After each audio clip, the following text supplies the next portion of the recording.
Crowds have marched on a police station in the American city of Baltimore chanting "Black Lives Matter" and "No justice, no peace." The protesters are outraged by what they perceive as the excessive use of police force following the in-custody death of a 25-year-old black man. Freddie Gray died on Sunday from a spinal injury that it's thought he sustained while being arrested. There have been a number of rallies since then with demonstrators demanding justice. Gray died 1 week after he was taken into custody on April the 12th after police observed him in a well-known drug area, apparently. Video shows police lifting him to his feet and dragging him to a van. The arresting officer then says Gray suffered a medical emergency. According to the family attorney, the incident severed 80% of his spine at his neck. He lapsed into a coma after being admitted to hospital and underwent surgery, but doctors couldn't save his life. Well, the White House insists that recent reports of police brutality don't indicate an increase in violence by officers, though. I don't think that anybody is in a position to suggest that these incidents that are getting national attention necessarily represent a spike in more violent police activity. I think it represents a greater awareness and heightened sensitivity in the news media and among people across the country about incidents like this.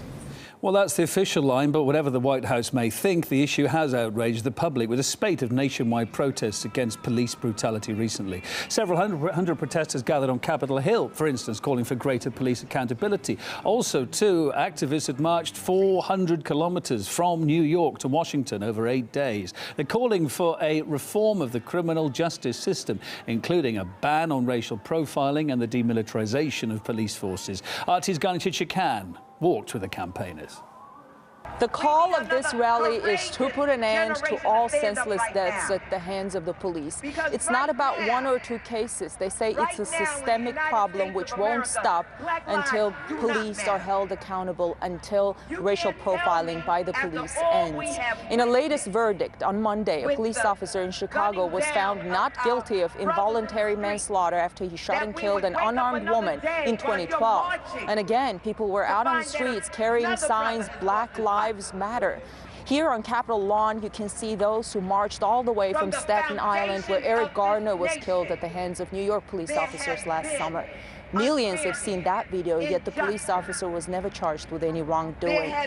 The protesters have walked for 8 days all the way to Washington, D.C., where they brought a package of legislative proposals to help stop the killings. Today in Washington, you hear music, you hear the protesters chant familiar words, but they say change is yet to come. In Washington, I'm Ganichicha Khan, RT. Well, activists say officers across the U.S. have used excessive force on numerous occasions in the first few months of 2015. In January, a motorist was severely beaten and wrestled to the ground during a routine check in the state of Michigan.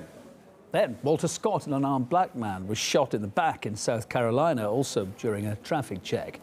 In California, police beat up and tasered a man while he was already on the ground. And as we've just been talking about, public outrage has also been fueled by the death in custody of Freddie Gray in the state of Maryland. Journalist Andrew Damon told us these incidents show that America's police departments are failing to serve the population. The wave of police killings is really broadly affecting popular consciousness. I think it's having an impact on the way that people see society and the old narrative that the state represents the interests of the population and not the people who rule over the population is being shattered by one police killing after another, documented and then covered up and protected by the state. I think the remarks by the National Guard in occupying Ferguson last year in internal documents calling peaceful demonstrators enemy forces speaks to the extent of the hostility within the state to the population and the social interests of the population.